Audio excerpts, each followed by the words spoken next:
think I do, but I can't find one. All right, call the meeting to order at 7:02. I have it, I don't find it. First on the agenda is the Pledge of Allegiance. I have one, I have one. Pledge allegiance. To the flag of the United States of America, and to the republic for which it stands, one nation, under God, indivisible, with liberty and justice for all. And now, time to open the floor for citizen comments. There we go. David? Moving on to the consent agenda. So we have a bunch of warrants and minutes to approve. Does anyone want to pull anything out before we make a motion? All right, then let's make a motion. I move that the Hamilton Wenham Regional School Committee approve the consent agenda as stated in our packet. There can be no changes. Second. All those in favor? Unanimous. On to new business. First item up is vote to renew the Assistant Treasurer Kevin Mahoney's contract. Exhibit K. Would you like me to do a motion before we have discussion? Sure. I move that the Hamilton Wenham Regional School Committee vote to renew Assistant Treasurer Kevin Mahoney's contract as stated in Exhibit K. Second. All right, any discussion?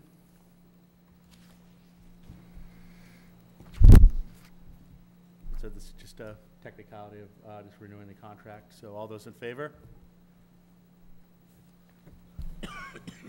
All right. Next up is approving the Soccer Booster fundraiser. Exhibit L, page 12. I'm sorry, page 13. I think it's fundraisers. Excuse me? Yeah. It's Fundraisers. For the boys It doesn't boosters say and the that, but it girls is. boosters. I'm here for both of them. Yeah. Can you hear me? Yeah. Yeah. No, well, no, but not through the mic. So my name is Jill Evers. I'm the president of the Hamilton Wenham Boys Soccer Boosters, and we'd like to do a program this year that would include the rosters, but also solicitations from local businesses. We're looking for like 10 or 12. The girls do it every year. The boys used to do it, a much more involved program, but we'd like to keep it simple. I believe you all have it in your packet. And that's about it.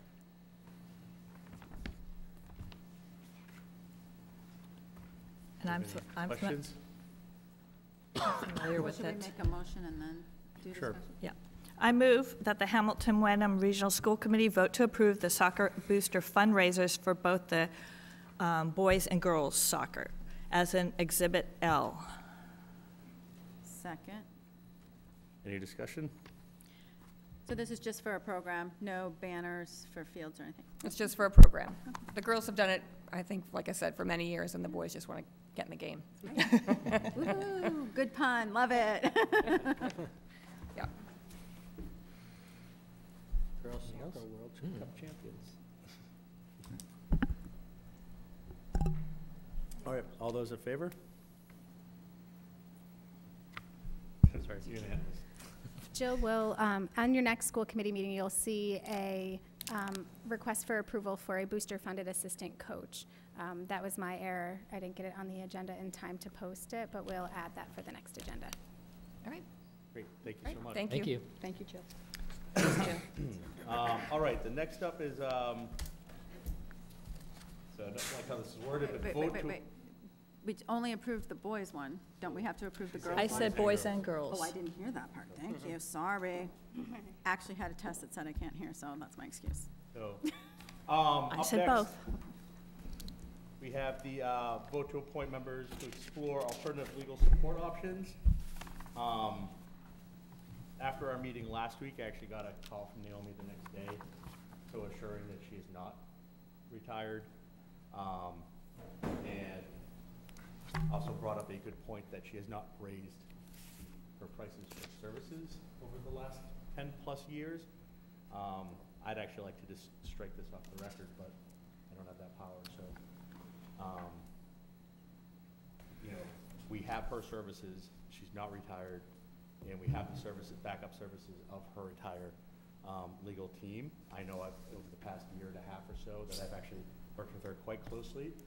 And she's actually returned my calls from vacationing in Europe a few times. So while it was mentioned to put on the agenda, again, I think that, you know, she called and reaffirmed that, you know, she is in fact still here and still working for us and would like to continue to do so.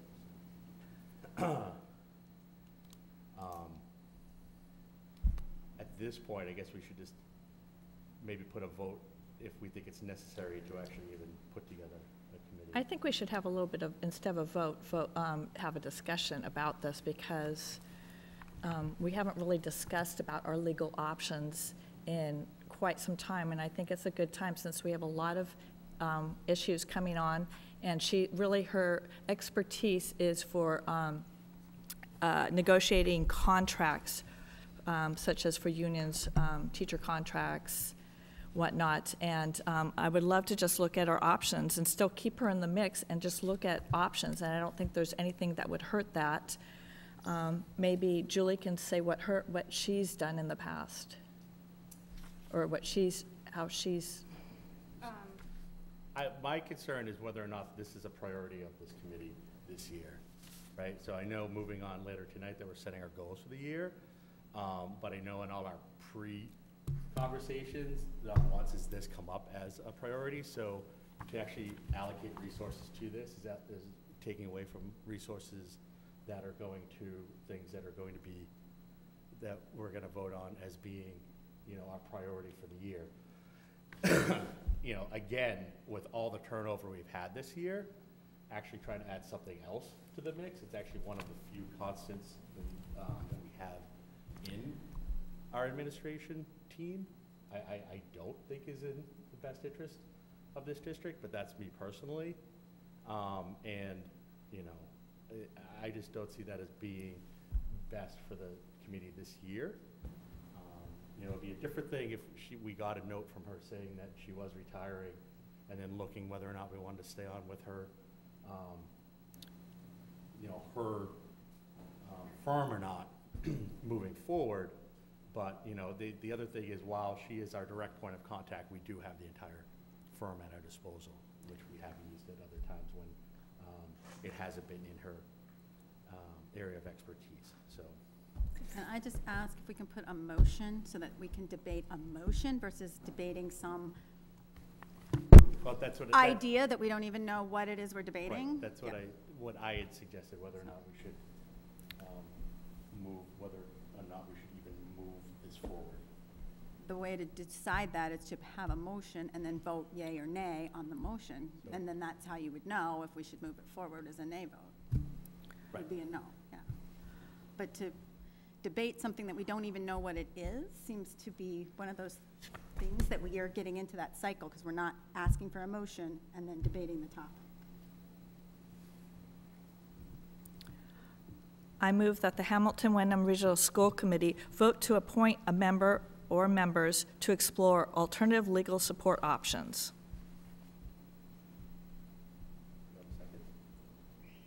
Second? All those in favor? We had no discussion. Oh, I'm sorry. Well, I thought the point was to move this forward to actually have whether or not there would be a discussion. We have to discuss the motion. So, okay. So you can't. That's fine. Can I say that since I've been on the school committee since April, Naomi has been a great source and a mentor to me, dealing with 2 contracts. She's always been accessible. There is continuity with her, and I think it's past 10 years. We are slowly emerging from, and we still are in the transition phase right now, but with greater things looming on our near horizon, I think this is in the district's best interest, what David was saying, and serving our students well, to look at another legal option. I just feel like she has always served the district well, from what I can see, and I just don't think we'll be serving our students well if we decide to move forward with this and appoint people to look at a new council. May ask you a 3 question? years, oh, sorry. So we're just trying to decide whether we want to consider whether or not to consider So this would a be, new Yes. council. the motion Yes. was Or to not. To appoint consider. people to create an exploratory committee to look at options. To look at, and we may stay with Ms. Naomi. Is that?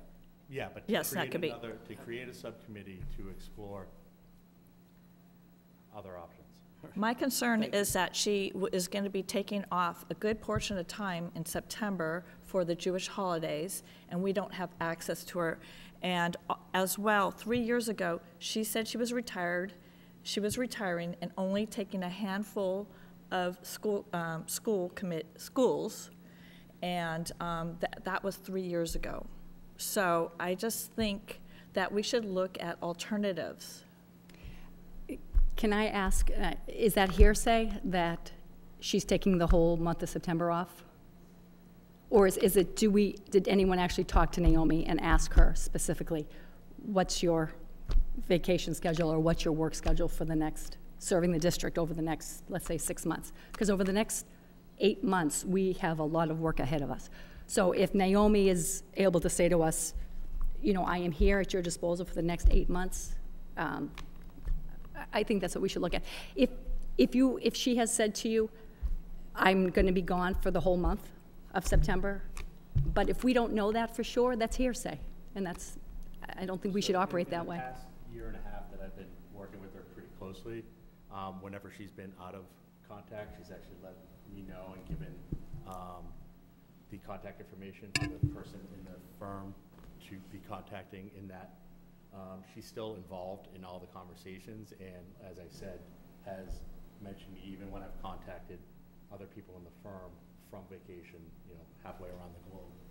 So I haven't received anything about her taking extended time off, but like I said, she's usually very good about when she is, letting people know in advance, and then who the alternative contacts would be. I just think it's probably in the best interest of the committee to discuss whether or not you want to form this committee rather than discussing any person. Right.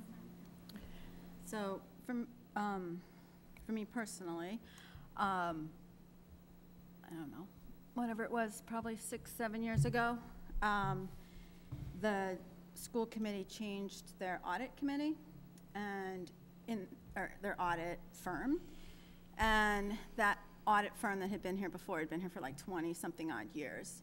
And so when you had a new audit firm, you had a new set of eyes, and that's when we had a big management letter with a lot of information in it, you know, whereas everything had been hunky-dory the year before. And I just think it's best practice to routinely review your contractors that are working for you and see if they're still working. So there's no threat in forming a committee to decide Naomi still works for us. But at least we've done the due diligence to be sure that we're still getting the kind of service that we need for the amount of money we have to pay. So.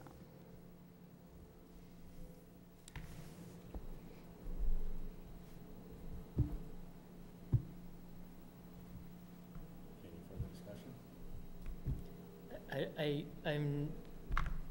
I can see why an audit firm would be reevaluated periodically. I'm still not entirely sure or convinced why we would necessarily need to see outside legal counsel evaluated. Cost would be one thing. Are they still the most cost-effective service that meets your needs? That would be one reason. And are your needs being met? That's another reason. I mean, I know both towns have recently done that, and they've switched from a single person to hiring a firm. So it, you know, we don't know. Maybe we're best served by a firm. Maybe we're best served by an individual. It's never been asked in the 15 to 20 years that I've lived here. I mean, I think Naomi has represented the district probably for at least 20 years.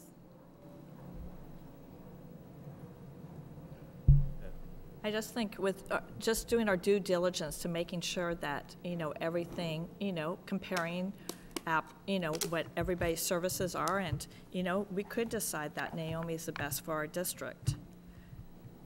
or we could decide on another one, but to keep our options open and look at, you know, other alternatives, you know, as, you know, other, whether it be a firm, another lawyer who might have more regional experience, or I don't know. And just, you know, to make sure that with so much going on, this is the perfect time to make sure we have the best for our school committee to handle everything, not just contracts, but if, you know, there's any other legal things, municipal, regional, you know, if the SOI, you know, goes forth, are they going to need to look over legal jargon, and we're going to have to do something? So it's just, there's a lot going on, and, you know, just making sure that we're ready for it. And then I guess my other question would be, so I've been on the committee now 3 years. We've never reviewed this contract ever. So what is her contract? How is she getting paid? Like, do we have a contract with her? I don't even think we know that answer. Do we even have a contract with her? I don't know. And I've been on 6 years. I know we haven't approved one in 3 years.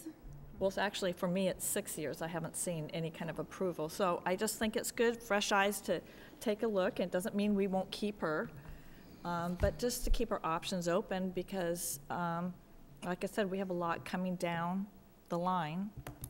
And I don't think it has to be an in-depth type of information where it's going to take so much time.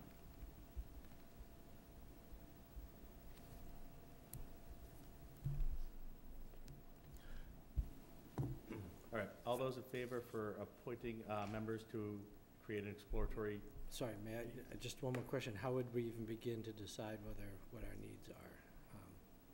That's the committee. putting a committee together. Committee, yeah. Yeah, and then they would determine what our needs are. It Yeah. sounds like a big job. I don't know. All right, sorry to interrupt. Yeah, no problem. Go ahead. So, again, we're voting on appointing whether or not to appoint members to create an exploratory committee, or, I'm sorry, to appoint members to a committee to explore the possibility of alternative legal support options. All those in favor? All those opposed? Abstaining?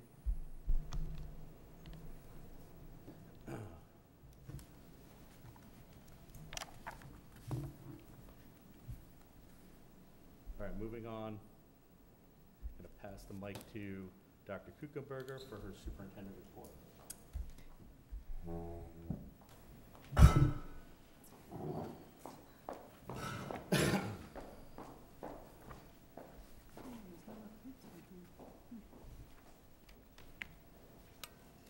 Okay, good evening, everybody.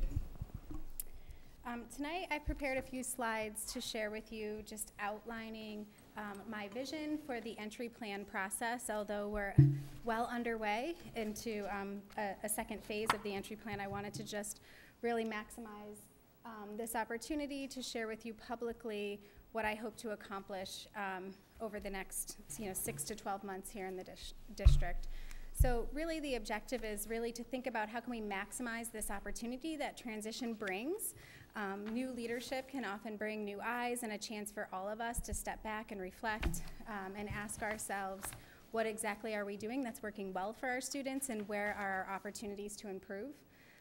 And so for me, the main objective of this entry process, whether I'm here as your interim or become a permanent member of the leadership team, is to really listen, learn, and observe, and identifying those strengths and areas of improvement. So I've developed an entry plan vision that allows us the opportunity just to maximize on all of those things. So generally, I shared this with you during the interview process, that I believe that this multi-phase approach to an entry allows us to really maximize the benefit that's before us. And so the very first few months from the moment that you voted to approve me as your interim and continuing through now, it really has been this pre-entry, before I officially started on July 1, it was really pre-entry, which was reviewing documents. I was fortunate enough to have some transition time with existing leadership during the month of June. I also was able to sneak into a couple of the schools with the principal's permission to see our teachers and students in action right before the end of the school year, which I know is a big ask, but was so helpful to me leading into the summer to really see what our schools look like with people in them, because it looks really different as soon as they leave and our custodians get to work cleaning them. So that's been a very, very helpful part of the pre-entry process. Now that we're into the start of the school year, really, we're still in this phase 2, which is the listen, learn, and observe. Ideally, and part of what I have like a 27-page entry plan that is really a living, breathing document for me. And I'm happy to share that with the full committee, but what I've been working on over the last few weeks is just going back and revisiting that. What did I think the plan was going to be in May and June when I first started working on this, to what has it really become? And as you all know, we've been very busy this summer hiring for some of our critical vacancies and really focusing on stabilizing the district, or allowing the district to remain stable during a lot of significant transition. As we wrap up those hirings, where we finish sort of like a first phase of filling the assistant superintendent, a finance position, the director of facilities position, a principal position, the executive admin assistant to the superintendent position, we now have a second wave of important vacancies to fill, including our district accountant, our HR and benefits administrator, our payroll coordinator, and I think that's all I'm aware of right now. So that's been kind of like a second surge, which has taken away from what I normally would like to be doing during this time, which is scheduling lots of one-on-one conversations, having some small group forums, and have by now ideally met with a bunch of staff. That hasn't happened yet because the hiring's been the priority, but I plan on rolling that into the next part of this phase 2. Also within phase 2, this is where we reach out to the broader community, and we've talked about kind of getting a 2-for-1 with a community survey. So you've seen those sample questions that I pulled together, and I look forward to your feedback on that. Ideally, we'll disseminate that in the next week or so, and really maximize all of our communication channels: social media, local newspapers, our website, connecting with the town to see if there's any newsletters or things like that that we can maybe get a little blurb in, with a link to an electronic survey, which is really, can be as simple as a Google form. And that will allow us to really give not only people who are immediately connected to the schools because they're parents or students or staff, but our broader stakeholders in the community who also value our schools and want to have some input both on what they find is working well in the district, but also what their hopes and dreams are for the future. And I think that can really serve my purposes in terms of studying the district and listening, learning, and observing what we do well, but also, and where we can improve, but also allow you folks, as you begin to do the full superintendent search, to have just more information from a really large group. So through this process will continue, and it's sort of like a rolling analysis. So as I meet with small groups of people, like in July and August, I was able to meet with all of our public safety leaders in both towns, our town manager and town administrator, kind of taking a step back and saying, what are some of their perceptions about our school system? What are they saying is working well, and where do they see opportunities to learn? And then coupling that with our leadership team. What are they saying is working well? Where do they see as the next big work that needs to happen? You all, a school committee. And so as I meet with these different groups of folks, kind of then pulling it together and saying, where are the common themes? For example, communication right now is an emerging theme. I won't say it's the top finding yet because there's still much more to learn, but that has definitely been something loud and clear from folks that they would like to see more of in more variety of ways. So something we've already done is create a district Twitter page. I know that our previous superintendent, Dr. Harvey, had a Twitter page that belonged to him, so that went with him. We want to create something that's a little bit more transition-proof, so now it's a district page separate from my own personal, professional Twitter page. And we'll use that to share everyday evidence of good things that are happening in the schools, but we'll also use that as a way to share cancellations and delays and things like that as we get into the winter months. So although it says listening, learning, and observing, I would not want you or the community to think that means that we're not busy doing things as well. Of course, there's day-to-day things that have to be managed while we're also trying to take advantage of this time to reflect. So as that analysis happens in phase 3, really looking at what does the survey say, what are the themes in the one-on-one conversations or the small group forums, what am I seeing when I'm doing building walkthroughs with our principals and other school leaders, what am I observing just in the way we interact with each other as a leadership team or as a central office staff. All of that will lead to what will become the key findings. Right? And the idea here is really to have this inside out and outside in perspective, and using that to really help us decide, what is our strategy moving forward. And that's not to reinvent the good work that already exists, because our leadership team has been spending a good part of last year and even part of the year before starting to work on our long-range strategy. It's really to enhance that and just to become like a partner in that work. And so you can expect that around December or January, depending on our priorities as a school committee and as a district, a public presentation of what those findings are.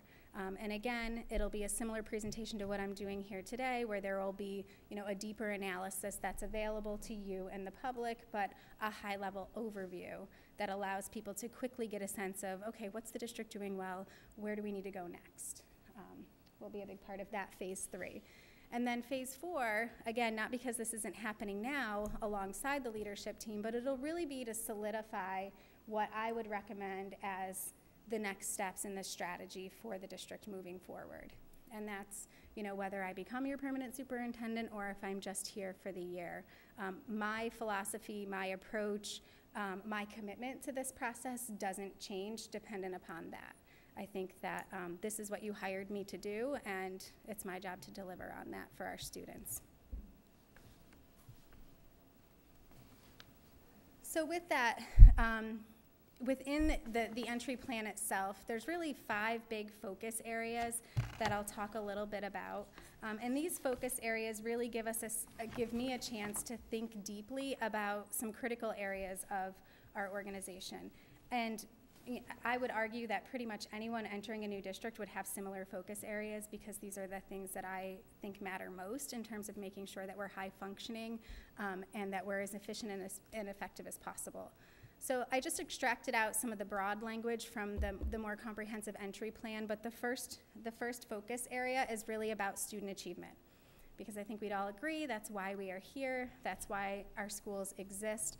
And so really need to deeply study and understand what organizational efforts have taken place, how have we aligned our resources in order to ensure that all of our students have equitable access and opportunity to reach their full potential. And ideally, that takes place here in their home schools. So one of the things that I'll be looking at is just, a random desk drawer audit of 504 plans and individual education plans, really understanding what the school improvement plans look like, and studying those documents to see how we talk about teaching and learning in the district, and then what that looks like in action. It also requires me to think deeply and ask tough questions about who are we serving well and who are we not serving well. Even in high-performing school districts, there are usually pockets of students who we're underserving. And so even if it's by a little bit, we really want to study that and talk about what can we do to change or to improve to make sure that all students reach their full potential. And this also means taking a really close look at our general education curriculum. What is our multi-tiered support system? How do we intervene at the most local level in the classroom between the teacher and the student? How do we measure that intervention to make sure it's working? And what do we do if it doesn't work?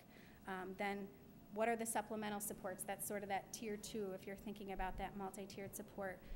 So all students should have tier 1 interventions. And then what do we provide at tier 2 for some of our students? And then at the very tippy top is our more intensive individualized education plans, 504s, behavior plans, health plans, and that should just be a few of our students. So one of the things I'm wondering about is, well, what does our period of intervention look like? Do we have more kids receiving those really high intensive interventions? then maybe we do receiving those tier 1 for all students types of interventions. And this is something that initially has really piqued my interest, and it has become a priority for something that we need to study deeply, because we do have a high number of students that are placed out of district currently. I think a lot of people would be shocked to know that we have about 1,800 students plus or minus, and 58 students are currently receiving their education outside of our public school district. So we want to know why, and that requires studying those IEPs, but also talking with parents about choices and about decisions, and working really closely with our student services department to understand that. And we plan to have a presentation later this month where our director of student services will be coming to talk with you about the various programs that she supports, but also bringing in Kat Lyons, who we work with as our attorney when it comes to those types of things. The second area of focus is engaging the community. I think that this is at the core of what we do as public schools.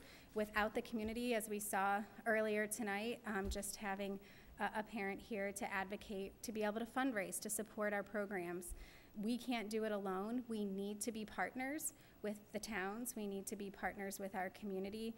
And so building public trust and confidence is paramount. That doesn't come instantly. There's no words I can say that's going to necessarily breed authentic trust. But I think that through engagement and spending time together and being really transparent about the work that we're doing, even when we might not be there yet, is one way that we can build that confidence. So this requires me as your interim superintendent to be highly visible, and that means reaching out to the different service clubs in town.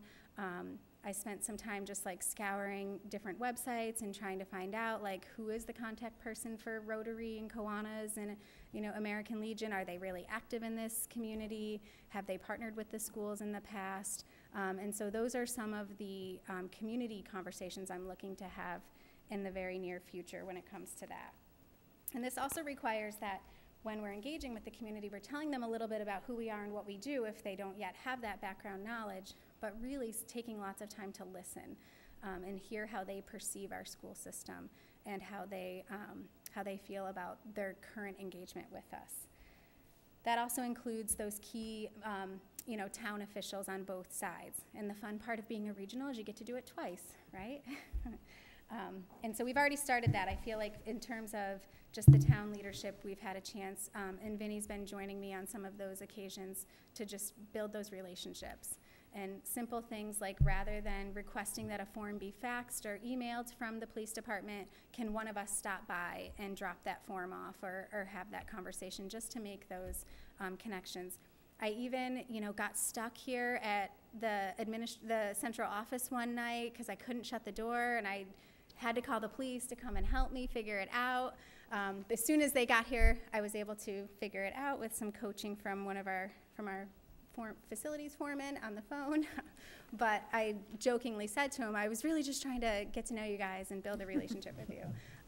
So that's not necessarily the strategy, but I think every interaction is an opportunity to build a relationship. So really thinking about that in this aspect of our work.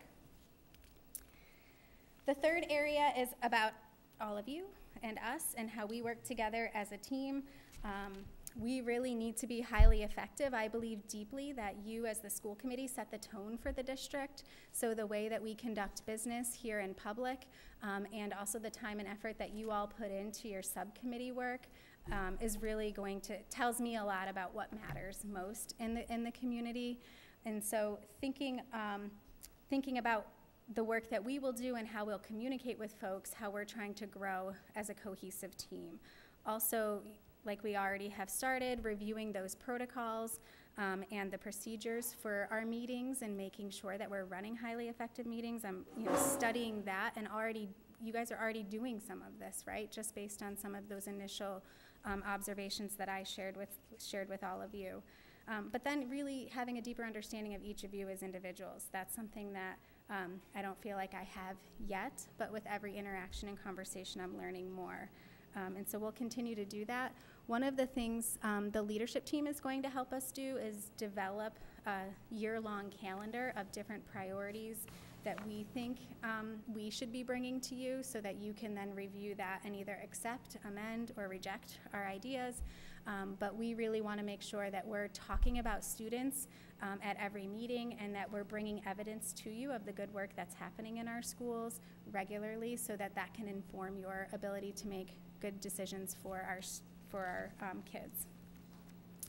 The fourth area is about the budget. This is a big one. Vinny and I are super excited to wrap up our hiring, hopefully in the next couple of weeks, so that we can really do a deep dive into the budget, deeply understand from the leadership team what their level of involvement was in the process before, what do they feel is missing, how can we improve that, while also having a really quick turnaround because it's almost time to really get started with that. Also, in the near future, Vinny, as the Assistant Superintendent of Finance, will give you that public presentation, again, making it really transparent about where we are, what we're learning as we're learning it, and also informing those entry findings that I'll be pulling together in December and January. So, of course, part of this process too, and the work that I say we need to do with the budget, is really deeply understanding how we're using our existing resources, and that includes people, time, the things we buy, just to make sure that we're being good stewards of our taxpayers' dollars. And then how do we create that increased shared ownership of the budget process so everybody feels a part of it and owns it. And then lastly is really just identifying those educational priorities and next steps. Again, this is not something I'm going to decide alone. This ties back to that community engagement. And if we really want to be clear that we're doing the right work, I think it's essential that we're including students, staff, parents, our leadership team, our school committee, and the folks that live and work in our community.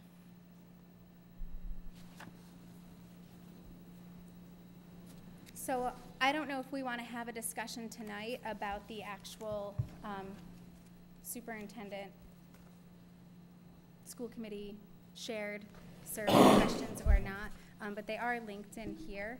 I think that's something that could be good work for subcommittee as well, if you're planning on maybe at the next meeting or the meeting after pulling together a superintendent search subcommittee.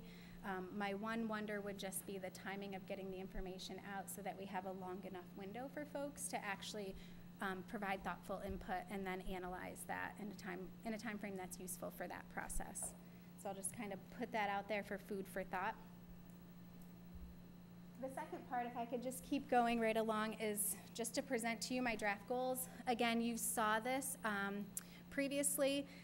This is the cycle of continuous improvement for superintendents in the state of Massachusetts. It's something that you all are familiar with, and we talked about this at one of our workshops. So the first circle up there is sort of where I am right now, that we agreed to use the pilot rubric that is more refined than the full, long, in-depth rubric. I will be finishing up my self-assessment piece. I'm obviously going to analyze that and align it to these goals that I'm proposing to you tonight. But before I get too far in that process, I want to make sure that I'm heading in the right direction with these goals.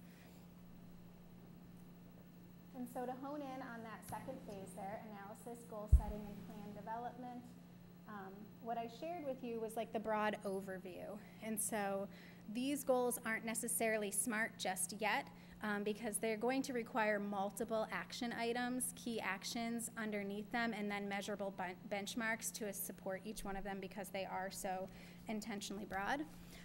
So for those at home, I'll just read this. You all can see it on the screen there. But the first one is about effective entry and direction setting. Again, although I'm in this interim role, I think it's really important for the organization that there's a clear entry plan and they know what I'm doing here and why I'm doing the types of things that I'm doing. So this is all about having a broad recognition by key stakeholder groups that the district's most critical needs will have a widely understood process underway to identify the strategies and goals designed to address those needs most effectively and the measure that will be used to assess them. And so within this entry process, some of the things align to what you all are talking about for a school committee goal in terms of the vision setting and the community engagement. So one way to measure the effectiveness of this will be how many one-on-one conversations have I had, what have been, what are the results of those conversations. Part of it will be sort of anecdotal, what you're all hearing in the community in terms of the way this entry process is going. As I'm reaching out to folks, are folks feeling like, I'm asking the right questions and that we're making the kind of progress that we need to. So there's a lot of key actions that will align to this broader one, but the entry plan itself is one evidence of this goal. And so the second district improvement goal is about maintaining momentum during transition. Part of that is making sure all of these critical vacancies get filled in a timely manner, and that various team members from the central office and from the building level have had a chance to be a part of that process, even though some of the timelines have been shortened and maybe not as long as we would normally have them.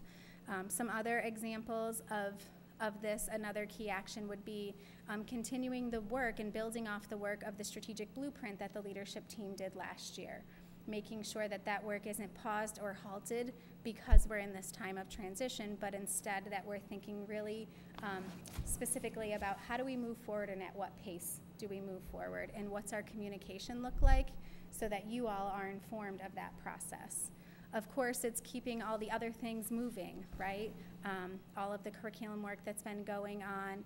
We had our principals led several book studies over the summer, and they're starting to have those debrief conversations and bring faculty together around that.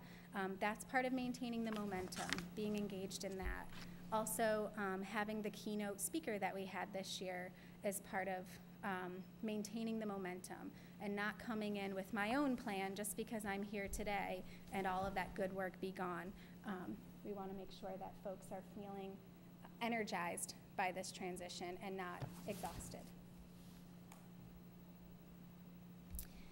So for a professional practice goal, this is something that I chose to do for myself, although I'm not a new superintendent.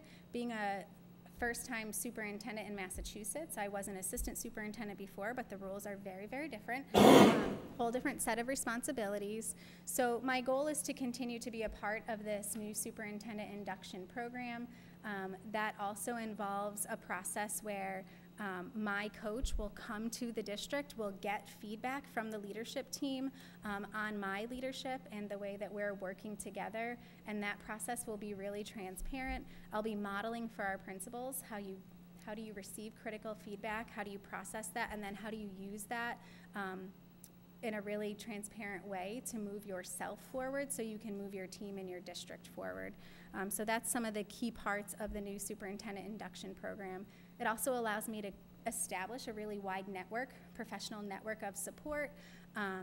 Given that I share a coach with 2 other new superintendents, we ourselves are kind of like a cohort within this larger cohort of 14 superintendents, which is not a very large cohort for new superintendents in Massachusetts. I think we're the smallest group this year that they've had. Last year there was like 40-some new superintendents. So that's just interesting in and of itself. But and then I have access to a ton of experts in addition to my coach. There's the roster of retired superintendents who have developed this program and continue to support this program is very impressive. And I'm sure if I rattled off their names, you would know exactly who they are. So that's my own professional practice goal. And then I think most importantly, our student improvement goal. And this one I find a little tricky when you're brand new to a district to really write a very specific goal, but I know for myself that one of the things I have to really do is analyze our multi-tiered support system. One of the things I say, like a broken record, is how do we know we're solving the right problem? And so when I hear like our out-of-district placement numbers, that gives me concern. It makes me wonder and ask a lot of questions. But then if you keep peeling it back and asking why, my hunch is that it's going to come down to general education. And so what does that system of support look like, and what kind of work has the leadership team done to date to really ensure that all students their needs are being met at the least restrictive level? So that will be year-long and beyond. If I'm honest, this is probably like a 3-year goal in and of itself. But that's my starting point in terms of my goals. I think they will be refined and become more specific throughout the year as I learn more. So they're intentionally broad for you to look at tonight, but the key actions and the benchmarks, if this is the direction you want me to go in, we'll make it much more specific, and there will be lots of incremental steps along the way that you'll be able to see clear evidence of what's working and what's not. So that was a lot of information. I'm happy to answer any questions that you'd like about either the entry plan itself or my goals.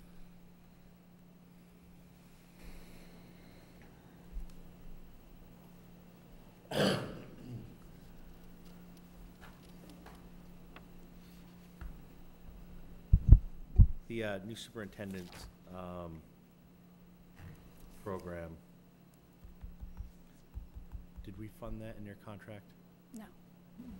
Might want to look at maybe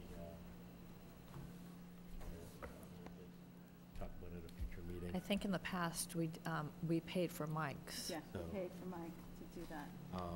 I know, it's coming back to me why we decided not to, but maybe might want to look into at least partially picking that up at a future meeting and helping her just meet it. Because I like the idea of you being there and, you know, being new to Massachusetts and, excuse me.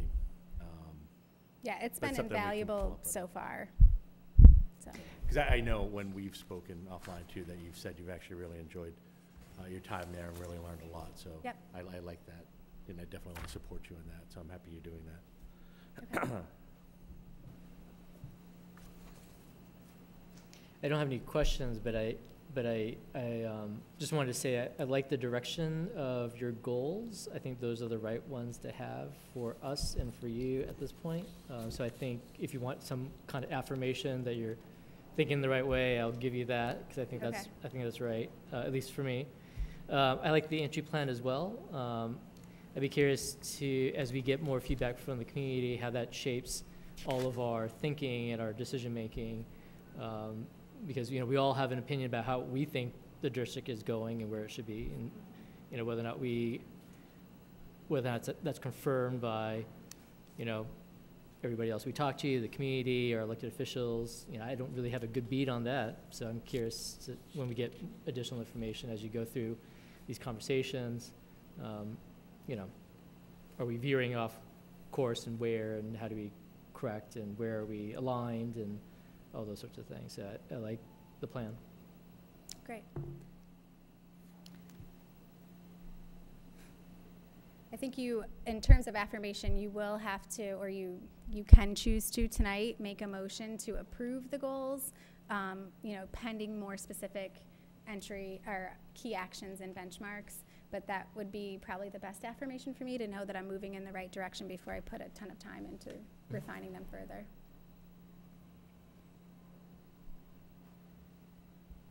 So I'm curious on the student improvement goal 4, related to the multi-tiered support systems. Personally, I feel like this has been on a lot of goals for a lot of years, and I'm curious as to what process you may have already gone through to sort of uncover why there hasn't been forward momentum, or if there has been forward momentum, like what that looks like. Like, what sort of process do you envision doing with that? So first, I think it needs to be a lot of conversations. Do we have a common understanding of what that means? Is that the language that we've been using? Have we been calling it something else?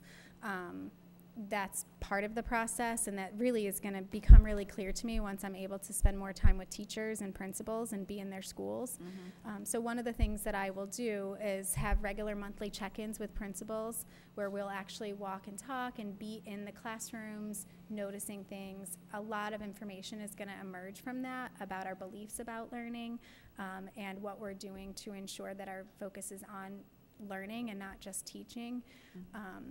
And there's also then certain written documents that we have, like our DCAP, So we have this plan. Is it a living, breathing plan? Do people know it exists? How often is it updated? Do we reference it? When we update it, do we just change the dates, or do we actually go through and assess our progress towards implementing it? So those are all questions that I still have. I don't have any clear plan in terms of how to address it or not, because I first need to understand where we are, and then that'll help inform what I would recommend as our next steps moving forward.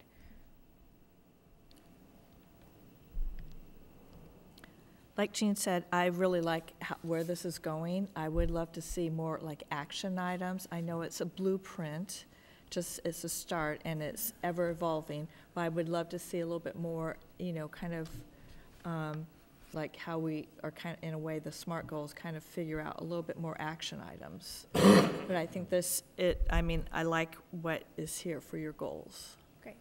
So I've started that, and I can share with you by the end of the week what I'll call my detailed goals. These are just like the draft overview, and that'll give you a sense of what I see as some of the key actions and benchmarks. Right, yeah, because this is really, I think it's a great start for everything, and great focus areas that you're looking at. I think that, you know, you've really hit it with all these focus areas. Great. Good. Thank you. And I agree. And what you meant, and I know you brought up the DCAP and you're going to look into it, but I can attest that both at the high school and the middle school, the teachers do a fantastic job of constantly implementing our DCAP. Great. I know you do your own research. That's a good place to start.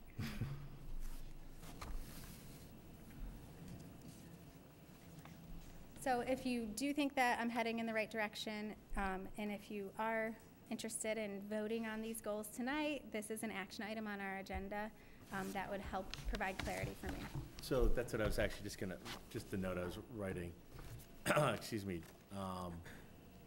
If we think we should just approve that you're going in the right direction, or vote to see that you're going in the right direction, or if you want to throw, you know, a little bit more stuff in and push it to the next meeting. Sure. That's literally what I was just writing down. Okay. So, Yep.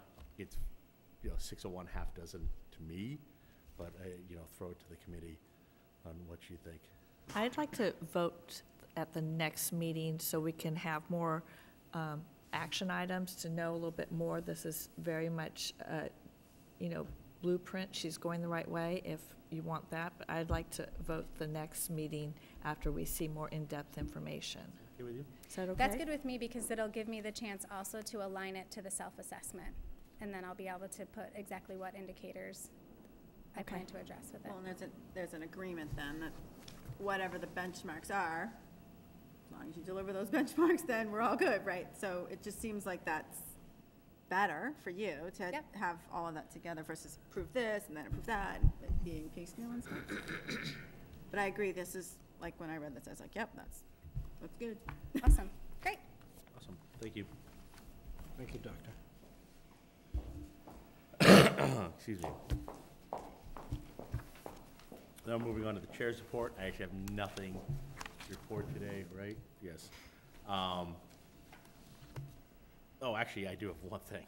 So the last meeting, I went home and Mary Lee asked me, who's that guy sitting at the table? So actually, we never formally introduced Vinny on camera. No, we did the whole, but like, The vote, but I so don't think she knew your name, but she was just like, so this is Vinny, our new assistant superintendent of finance. So, and she's been there. I don't know how she's never met you. So I actually wrote that down to make sure that on camera, I let everyone know who you are, so that we're not just referring to some random. So thank you, the guy, right? So pay no attention to the man in the gray shirt. Well, maybe we can give him a nameplate. So, That might, yes. All right. you do? Okay, So- perfect. You know, and I don't know if it's worthwhile or not, but that brings up the point of, like, the reception last night for the new town administrator was really well attended. I don't know if we had something similar, if it would be well attended at the schools or not, but I don't know if you guys are interested in having something where the community can just come and say hi. Meet the superintendent and assistant Oh, yeah, superintendent. yeah. Bennett. And Yeah. maybe when the both. whole I mean- administration, after you hire up. After we hire. Yeah, and I'm not Yeah. saying definitely, but That's a it good idea. might be something that Yeah, It's a good idea. I like it, people would come to. That's a great idea. like it. Maybe Halloween, you could have like, give out candy, come and meet us. One of the other ideas too, it would be, coming up very soon, the leadership team wants to present the strategic blueprint to all of you, so maybe we could make it sort of like a reception before the Yep. school committee meeting, and then the whole leadership team would be here. That would be good, just to get, invite community, whatnot, see. It could be, it could be good. I don't, As part of our, in a way, one of the goals we worked on. and then we can not advertise it, have it be really low, so that then when it increases by 50% at the next one. That's not how goals work. Okay. Speaking of which, page 23, we have the draft of our school committee goals. Excuse me. Thank you for putting the page numbers on. So, you see, lots of love and care was put in with hand numbering. I handwrote them myself. So, So you can tell it's not my hand. right, so you can tell what page it is. So, anyway, so these are the goals that Dr. Cooper was nice enough to sort of start form into SMART goals that we had spoken about in our 2 workshops. Excuse me. So, do we have 7 goals, or is this? All right, Oh, there's 3. Front and back. One's right. superintendent. All right. Here we go. So, Page 24. it's been a long day. So, just for those at home who don't have this here, how do we want to go about discussing this? Read it and sort of see that we like it and. I like it. I would like to see possibly Dorothy help us to figure out those key action items, benchmarks to work with, so we can work on the process and know how to work these goals as the next step. I think that would be helpful. I'm wondering if Dorothy, Dorothy can help us figure it out, but Dorothy doesn't know the specific needs of our. She helps district. facilitate it. She's not going to tell us what to do, but she was here like 3 years ago, was very helpful with our goals where we had action items, benchmarks, and it came right, narrowed down to, how to get in a way, the goals done. And then from there, it seemed like our goals got smaller, but I think we really need, know how to do key actions, benchmark. She helps facilitate. She's not going to tell us the answer. She's going to have us work through to get those key actions and benchmarks by asking questions. So, okay, but that would mean that we'd actually have to put this off to another workshop. Well, or we need to fill in these things. That's Are we right. gonna do that in the meeting tonight? Well, that's what, basically kind of what we're here to do, that we can draft these goals. So we could either work on these, excuse me, now, which we are ahead of schedule, or, we can put off another, try and plan another workshop to finish these. I think a third option too would be if you said, some of us are gonna take the first goal, some of us are gonna take the second goal, some are gonna take the third goal, and worked on them, and you could bring it back together, because I think it might be hard to define all of that tonight. Wordsmithing in a big group gets hard.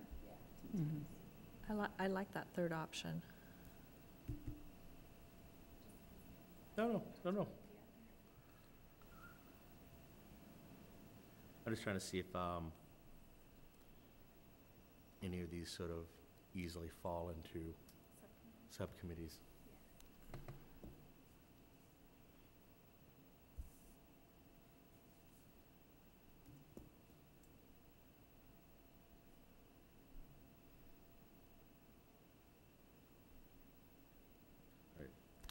budget could fall into capital. Because you don't have enough to do. That's But I fine. mean, at the same time, I'm looking at this and thinking, right, if you're gonna do that, it kind of makes a little bit Yeah, no, of sense for you to do. Because it's you're fine. already It makes having sense. the conversation. Yeah, makes sense. Plus, I know you have a meeting scheduled soon, Couple weeks. so. That's 'cause good. the other Any- thing too, is any- like, we wanna get these Any agenda items? done, and, you know, up there, as opposed to waiting till January to approve them. June 2020, the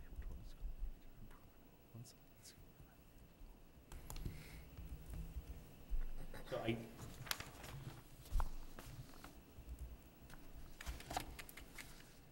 So the first one, might warrant a little explanation. I pulled this rubric from the new superintendent induction program, because we had a kind of idea around creating a team, but we didn't really have a way to measure it. And so those 5 areas are something that come directly from the rubric that's included in your packet, and just a way to organize, you know, some of that work, that team building work that you're doing, if that helps think about where it might fit. Could be like policy, because of the reference to the protocols and, you know, meeting norms and things like that. So it would then, this vision could be communications, right?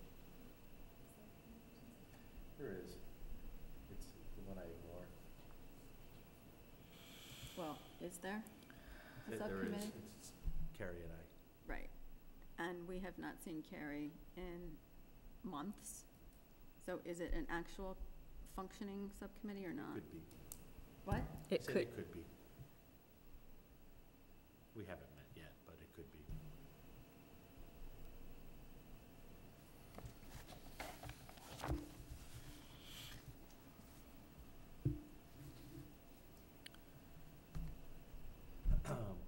So did we want to decide, should we take it to a vote? Do we want to decide what we want to do for these? So, does it make sense, would it be okay if goal number 1, the policy committee took up goal number 1, capital committee took up 3, and communications committee? I'm sorry, I can't hear you. Can you put, So, I'm sorry, I'm trying not to cough into the mic. yeah, I'm sorry, I can't hear. So I'm asking if it would be okay for the, you know, with, because I know we already asked our subcommittee to do a lot of work, for that policy committee to actually look at goal number 1 and come up with those action items and benchmarks. The communications committee come up with number 2, and then the capital committee come up with number 3. If you guys are okay with taking that on. Since I'm the only one from the communications committee, I can say that 100% of us agree that we're willing to take this on at the moment, so.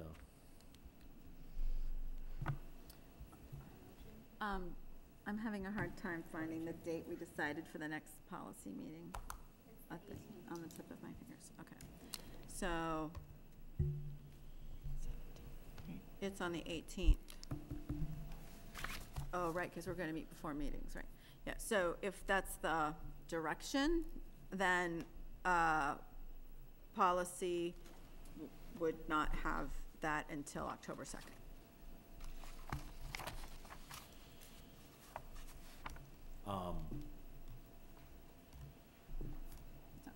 I'm not necessarily opposed to that, and I'm not directing anything.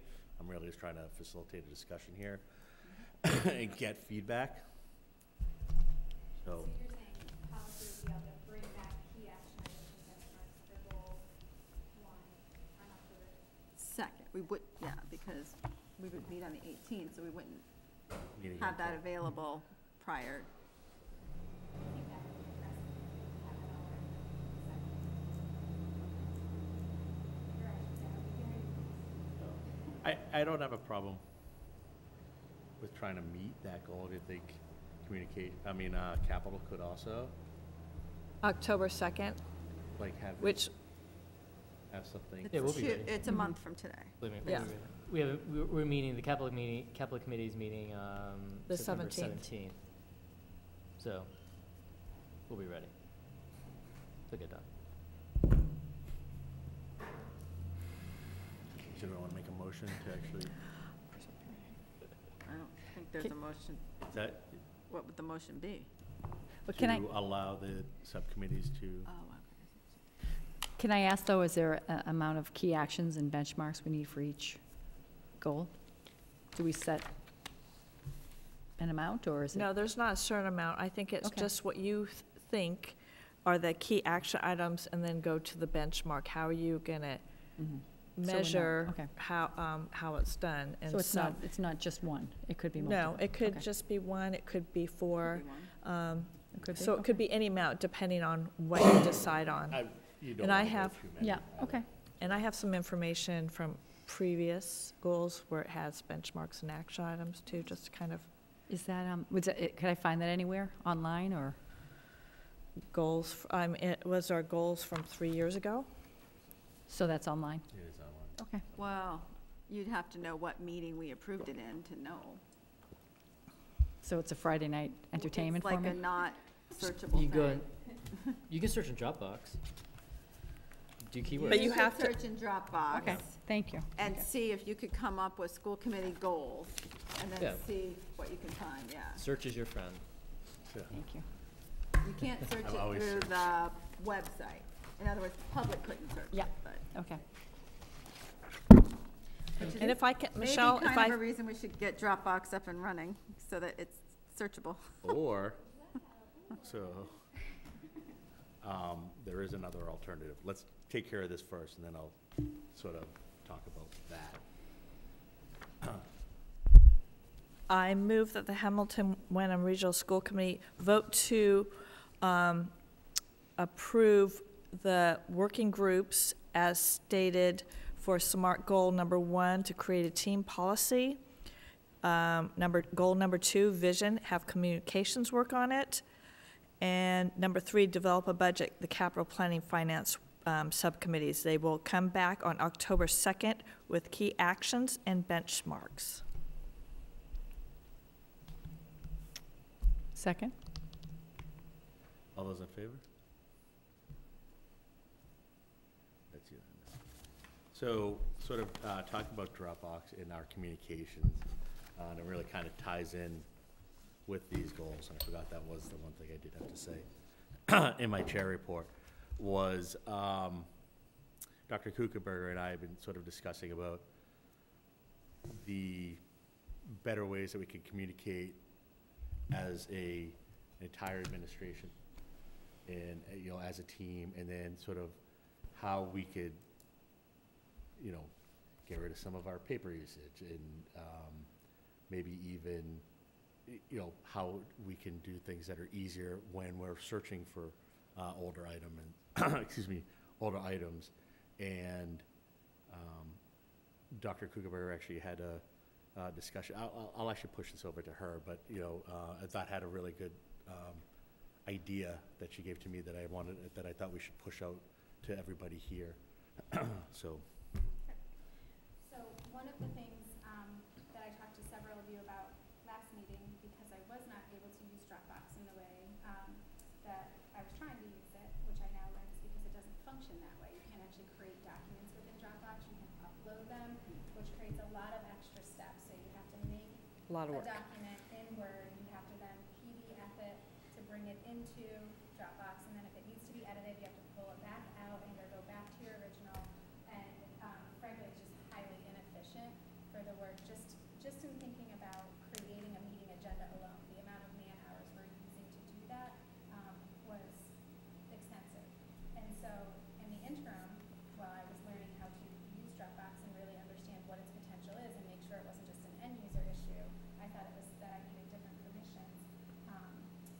We've been using Google, and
variety of devices, but what we would be able to do, because we have a couple extra devices in the district, would be to disseminate iPads to each of you.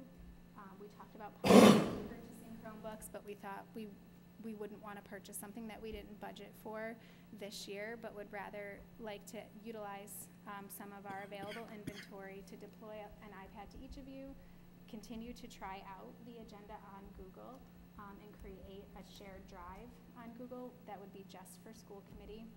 Everything that's in Dropbox would get pulled into Google Drive, so you wouldn't lose any of that historical information, and it's a search engine, so the searchable feature actually is enhanced in Google as opposed to Dropbox.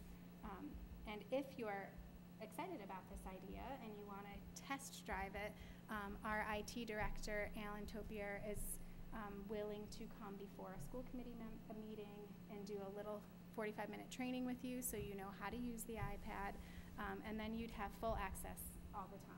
And when you come here, you'd never have any trouble getting on our network because it's our device. And so you'd be plugged right into our network in a safe and secure way. So that's the idea.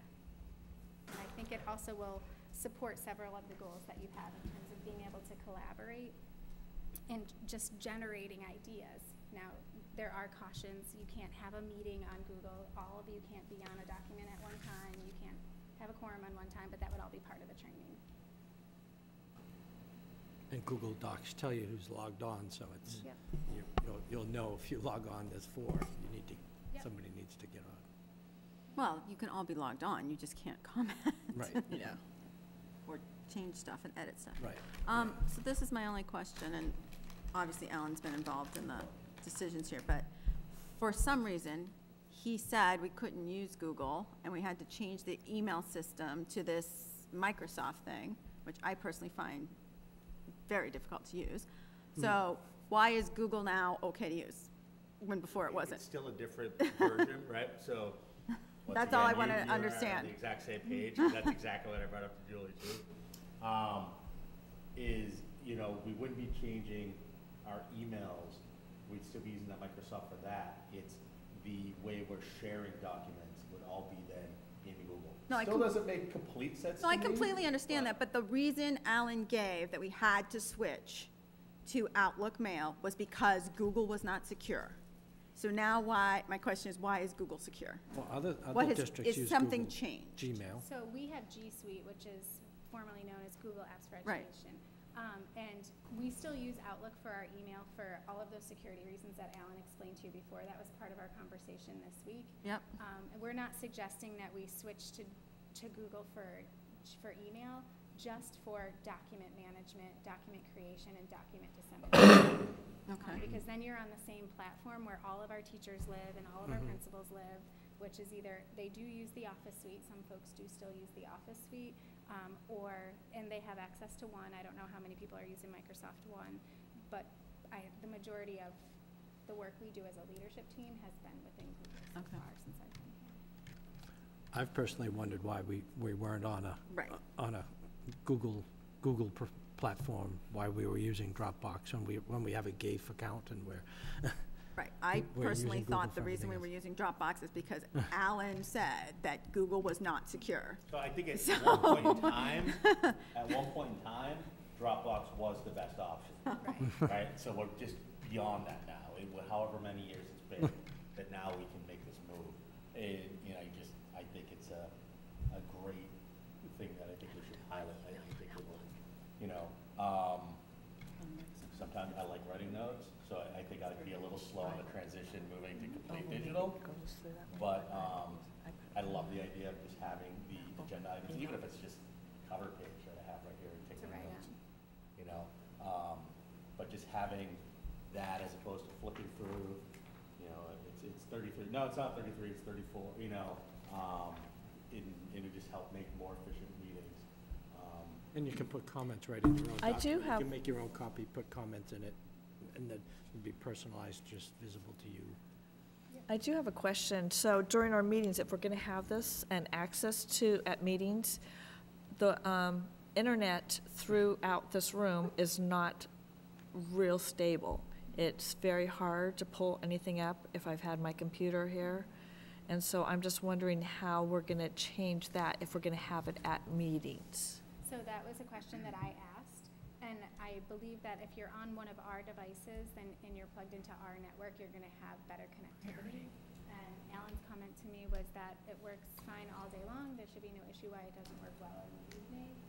But I think we'll test it, and if we find that we're having connectivity issues, so I'm not suggesting that we right away go paperless. I think for a couple meetings, for, Yeah. you know, let's have both. And then as you feel ready, as we experience success, maybe one person says, I'm ready to go paperless. Great, that's one less packet we have to print. And if we find that we're having connectivity issues, then we'll go back to IT and we'll talk about that, and they'll come up with a solution to help. Because I don't think technology works in this room all day long.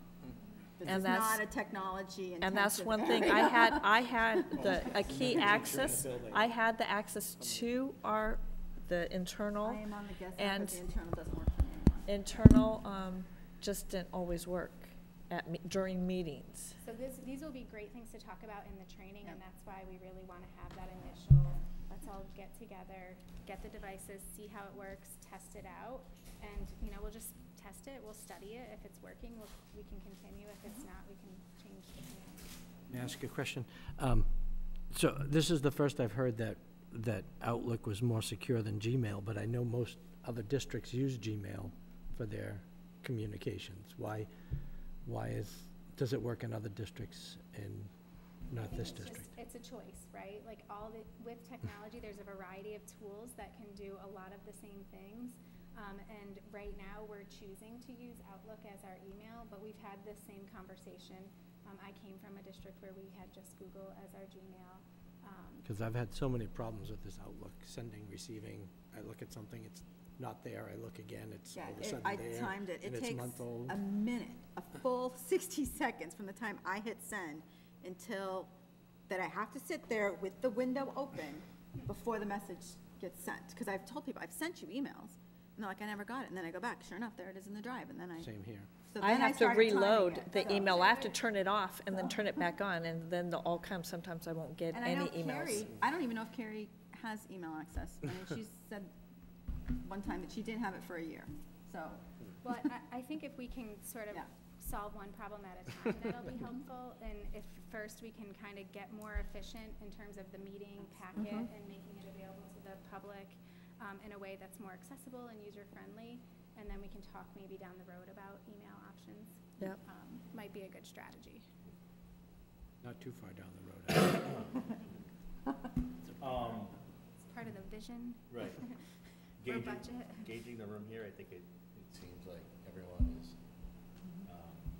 kind of on board and trying this out. Okay. That's what I use with all my students. So, It works. no, too. it seems to Small group. make perfect sense, right? And it just shows us growing and trying to be more efficient as a team.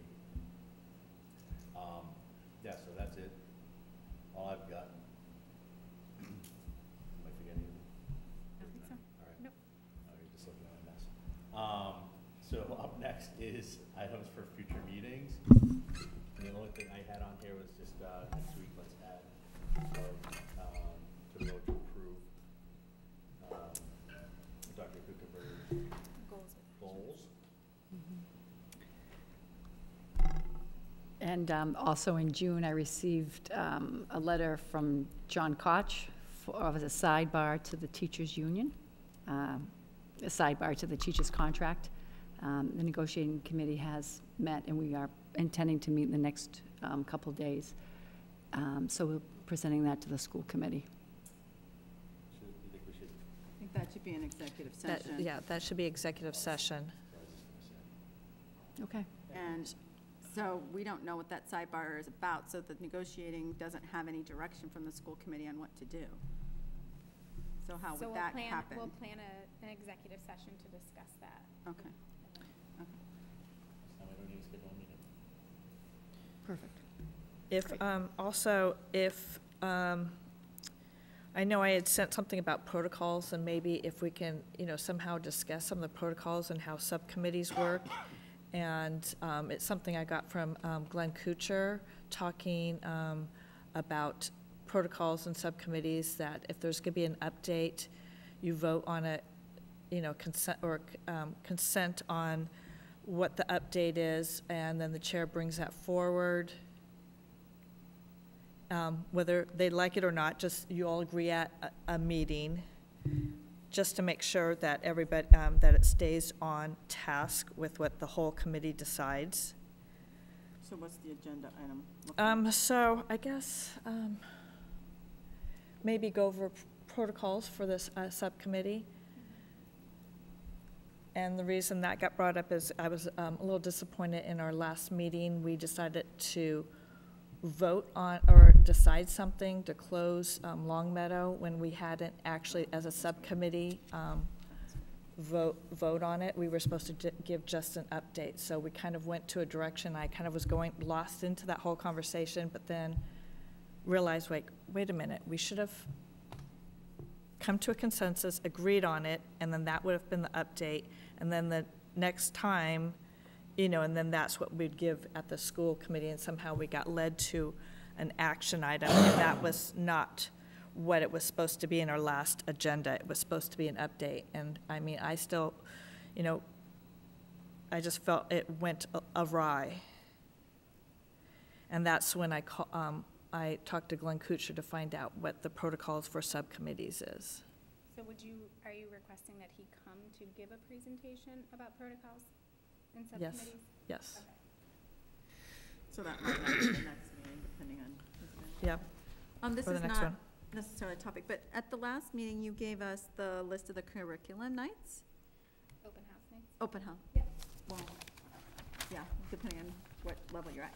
So was that just an FYI, or were you suggesting that we go to them, or I wasn't really sure what to do with that? So that you know.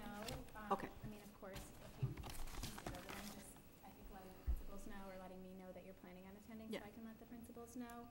But more so that if folks in the community asked you, hey, do you know when the open house is? Okay, perfect. You would know. I just wasn't sure if there was some expectation that we were gonna be doing something or something. Yeah, okay, Nope, perfect. just as an FYI. All right, great. And would it be next meeting where we'd have this reception for the new team, or is that too soon? No, too soon. That's what no, I'm saying. no. I didn't know what Yep. your timeframe was. It's seriously, it's going to be trick-or-treating where, Yep. trick-or-treating reception. Right, no costumes though, we just have to guess who you are. Yeah, Yeah. exactly. Salem, I got Yeah. there, failed. Also, I was at the reception last night, and Anthony would like to come meet the whole school committee. Oh, okay. And we would like to be, see if it was appropriate, or if he could come at our next school committee meeting, if possible, to come meet us all. Awesome. He was super nice. I really enjoyed meeting him last night, yeah. Yeah, he was So, really nice. I had not met him before. 5 boys. Take that, David. 5. Think of what that's like. They're all grown now. All right, do you have anything else? Make a motion. I move that we adjourn at 8:27. Second? All those in favor?